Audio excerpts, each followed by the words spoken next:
Welcome to Faith Talk, where we talk about keeping our faith up to date. As we live in this informational age, it's all about the update. The moment you stop educating yourself and stop updating, you are screwed. That's why companies like Apple always try to update their product. And you also probably get software updates on your smartphones and your laptops. It's no different when it comes to our faith. As we age and move on to the other stages of our life, our faith has to be updated. Otherwise, it only gets harder from here to survive as Christians. So we at Faith Talk are here to help you update your faith. Today, we're going to be answering the question, doubt and faith. Is it okay to have doubt in my faith? And is it okay to question my faith? The short answer, stay tuned. And we'll talk about this later in this podcast. So I was sitting in a small group setting one night with 10 college students. We were trying to answer the question of how to live with faith in an era of uncertainty. This statement is so true. In 2024, we live in a time where we can use our smartphones or ChatGPT to ask a simple question and quickly receive an answer. So how can we read the Bible and learn more about God when the Bible is filled with mysteries after mysteries, filled with parables and confusing language that states only those who have ears will be able to understand? One of the students asked me, "What do I do when doubt overcomes me?" Not if, but when. No matter where you are in your journey of faith, you will face doubt at some point or another. To answer this question, I love this quote by Timothy Keller, who passed away recently but was a pastor, author, and Christian apologist, who read the generation quickly and explained clearly how to live as a Christian in the 21st century. In his book, A Reason for God, he said, "A faith without some doubts is like a human body without any antibodies in it.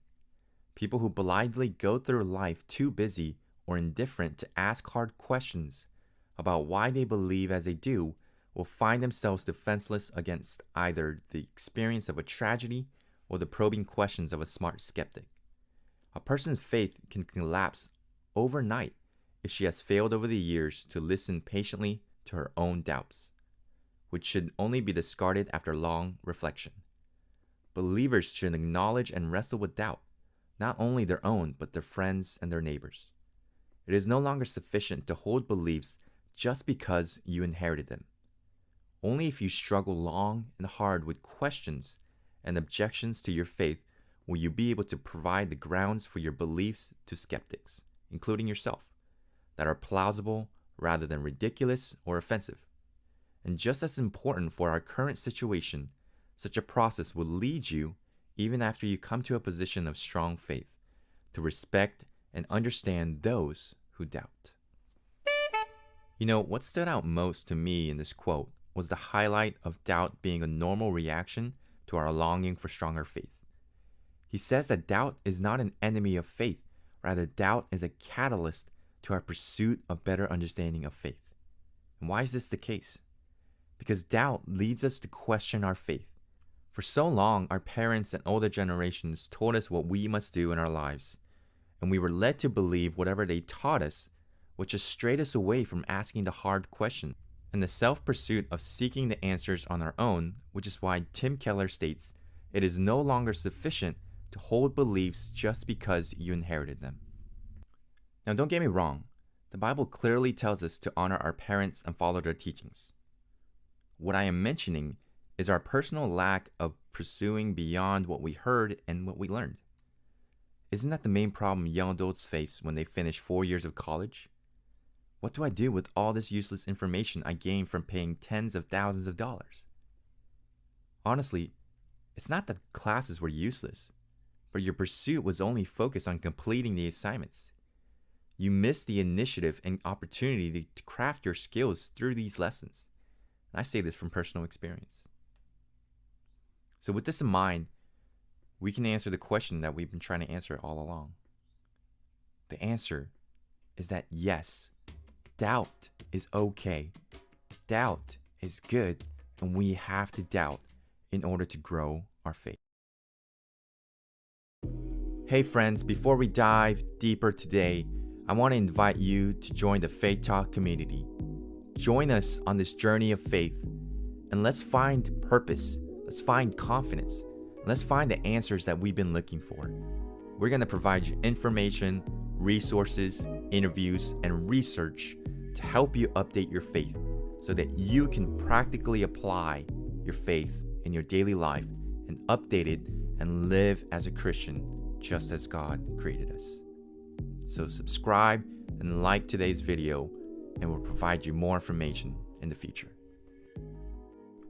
So questioning isn't just for school. It's crucial in many parts of our life, including business. Robert Langer, MIT innovator, states that when you're a student, you're judged by how well you answer your questions.